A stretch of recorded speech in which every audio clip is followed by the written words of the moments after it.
એક હતી ચકી અને એક હતો ચકો. ચકી લાવી ચોખાનો દાણો અને ચકો લાવ્યો દાળનો દાણો. ચકીએ તો એની ખીચડી રાંધી. ચાલ ચકો, આપણે સ્વાદિષ્ટ ખીચડી રાંધીએ.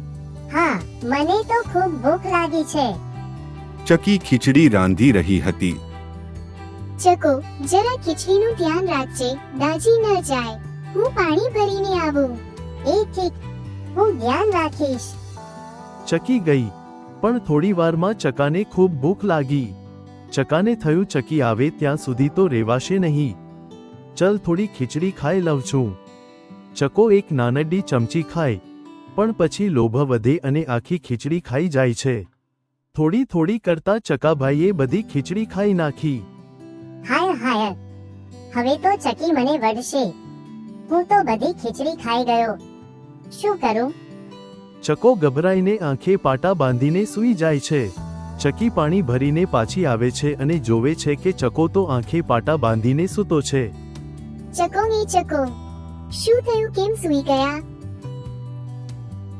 મને જરા આંખો દુખે છે એટલે થોડી વાર આંખે પાટા બાંધીને સૂતો હતો. સારું, ચાલો ચાલો, બહુ ભૂખ લાગી છે.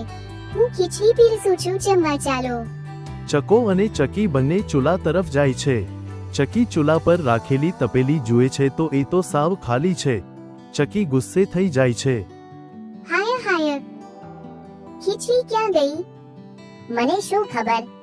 હું તો આંખે પાટા બાંધીને સૂતો હતો. કદાચ રાજાનો કાળિયો કૂતરો આવી ગયો હશે. શું?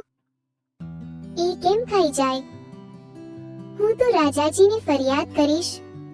ચકીબેન તો પહોંચી ગયા રાજાના દરબારમાં ફરિયાદ કરવા. રાજાજી, તમારો કાળિયો કૂતરો મારી ખીચડી ખાઈ ગયો. અહીં તો કાળિયા કૂતરાને સરસ ભોજન મળે છે. એ તારી ખીચડી કેમ ખાય? મને તો ચકાએ કીધું છે કે એ જ ખાઈ ગયો છે. સિપાહીઓ, બોલાવો એ કાળિયા કૂતરાને. કાળિયા, તે ચકીબેનની ખીચડી ખાધી છે? હે ના રાજાજી, ખીચડી મેં નથી ખાધી. ચકો બધી ખીચડી ખાઈ ગયો હશે અને મારું નામ દે છે. ચકો, સાચું કહેજે, તે ખીચડી ખાધી છે કે નહીં? ના રાજાજી, મેં નથી ખાધી. એ કાળિયા કૂતરાએ જ ખાધી હશે. રાજાજી ગુસ્સે થઈ જાય છે. સિપાહીઓ, આ બંનેના પેટ ચીરી નાખો, જેથી ખીચડી કોના પેટમાં છે એ સાબિત થઈ જશે. હા હા, ચીરો મારું પેટ. જો ખાધી હશે તો નીકળશે નહીં. ચકો આ સાંભળીને ગભરાઈ જાય છે અને ધ્રુજવા લાગે છે. માફ કરો રાજાજી, મારું પેટ ના ચીરશો. એ ખીચડી મેં જ ખાધી છે. રાજા એકદમ ગુસ્સે થઈ જાય છે અને ચકો માથું નીચે કરી ઊભો છે. એક તો ખીચડી ખાઈ ગયો અને પછી ખોટું બોલ્યો. સિપાહીઓ, ચકાને સજા આપો. રાજાજી, કૃપા કરીને ચકાને માફ કરો. હા, તેણે ભૂલ કરી છે, પણ તેણે પોતાની ભૂલ સ્વીકારી છે. રાજા થોડીવાર વિચાર કરે છે. સાચું છે, જે પોતાની ભૂલ સ્વીકારી શકે એ સારી વાત છે. ઠીક છે, ચકાને હું માફ કરું છું, પણ એક શરત છે. શરત? શું શરત રાજાજી? હવે કદી ખોટું બોલીશ નહીં અને ચકી સાથે ખીચડી વહેંચીને ખાઈશ. ચકો રાજાજીની શરત માને છે અને બધાની માફી માંગે છે. આહા, આ લો દાળ અને ચોખા. હમણાં જઈને ફરીથી ખીચડી બનાવો. આભાર રાજાજી.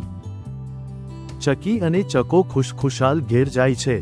એક સાથે ખીચડી બનાવે છે અને પ્રેમથી વહેંચી ખાય છે.